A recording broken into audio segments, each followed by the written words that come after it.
Hey everybody, welcome to The Vault, our little informal series. The goal of these is to put out little pieces of helpful but uncommon information, things that a guide might not point out to you. It also helps fill the void between the bigger guide videos that require a little bit more editing, which on that note, my apologies for the long delay between guide videos. I got slammed with school work last week on top of regular work and family stuff. You'd think with all the coronavirus stuff it would get worse, but actually with classes now going online the rest of the semester and the ability to work from home should I need to, I find myself with more time than expected. Silver linings, I suppose. So with that being said, expect the next guide video on Thursday-ish. But okay, with all that out of the way, let's chat about frames and why sometimes they just don't matter. So we've explored in terms of spacing and evasion this topic in the past. So for example, if you guys remember back when we did the Josie guide, one very common setup with her is to do switch 2, and then if it gets blocked, follow it up with a hop kick. If your opponent tries to jab after the switch 2, the hop kick will still win despite it being -6 on block. So this is one of those happy accidents where frames line up perfectly with the evasive properties of the move. Now that being said, there are other ways that frame math can get exposed. I mentioned in our last video a little story about Magic 4. So Magic 4s are designed to beat jabs. That doesn't mean they will always beat jabs, but because of how extended the hitboxes are on Magic 4s, even though jabs are faster, the Magic 4 can still win. So particularly outside of, range 0 or even range 1. This is why at the start of the round, if you think someone is going to mash jabs, doing a Magic 4 is a really good way to counter that. You see that all the time, actually, if you watch competitive matches or just somebody streaming. If you want another similar example, though, consider Yoshi's 2-1. So this is a bit more subtle because 2-1 also starts with a jab, but because of the spacing and hitboxes and hurtboxes, at the start of the round, it provides a situation where his 2-1 will win against normal jabs. Although don't fully quote me on that, I'm not sure if that applies to all of his matchups, but it seems to apply to most, so it's a really good example. But what I really wanted to talk about in this video is the more subtle aspect of animations. A lot of people only look at frames when determining if something is seeable or not, but Namco has been very good at creating moves that have very subtle movement in their animations. So even if they're slow, they can still be ambiguous enough that you can't react to them because you just can't tell what they are until it's too late. So I know I've been showing off Craig a lot, but he's got a lot of easy examples for a lot of these different topics. So first let's look at up forward 3. So this is a 20 frame move, and at least for when the first hitbox activates, it has kind of an open window. When you look at it, to me, it actually looks faster than 20 frames just because that knee comes out so fast. But the reason being is that he gets into the air so late. Let's slow this down and really take a look at this. So I'm going to pause here because we're now several frames in, and not only is he not airborne yet, but this animation so far has told us nothing. This could be anything. He could be starting a regular jump. He could be doing something like back 3, or maybe that initial forward movement of the right knee might make you think down forward 4.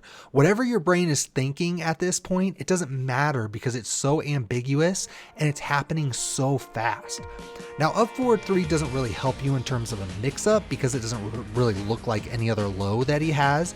But if you've watched Mardic matches enough, consider how many times you've seen up forward 3 hit somebody ducking in anticipation for a low. Even though up forward 3 doesn't look like anything else, if you ask people, they would say that 20 frames, or even 22 if you consider that it lasts for that long, is borderline seeable, but nobody's blocking that on reaction.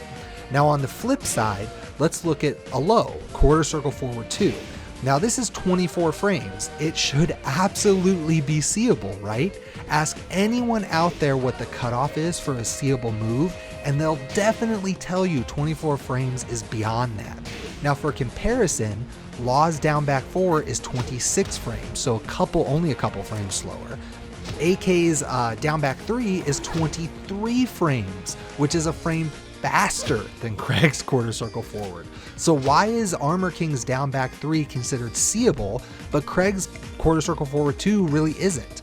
Well, all we have to do is look at it the same way that we did up forward 3 and just kind of take it slowly. So as you look at this, consider what you've seen this far into the animation. This move could be so many things to a person's brain early on. It could be a duck. It could be him going into VTS. You wouldn't be blamed if you thought he was doing a down 1+2 because of that low shoulder startup. In fact, maybe he's even like twitching, just doing movement. You're 10 to 15 frames in before the move even begins to reveal what it really is. Now keep in mind that I'm not saying that the move is infallible. It's still 24 frames, so it's slow, and it can get beat out by a lot of things through just the normal flow of a match. Now also, some players may low parry or block based on timing rather than animation, in which case the ambiguity at that point doesn't matter, because they're not looking at them for the move animation, they're just looking for or trying to time it in their head. But Craig also has mids around the same speed, so if somebody's doing that, it's going to be a little dangerous for them because they might just get caught by a mid that's roughly the same speed. But the point is, the frames are never going to tell you the full story, so experiment, experiment, experiment.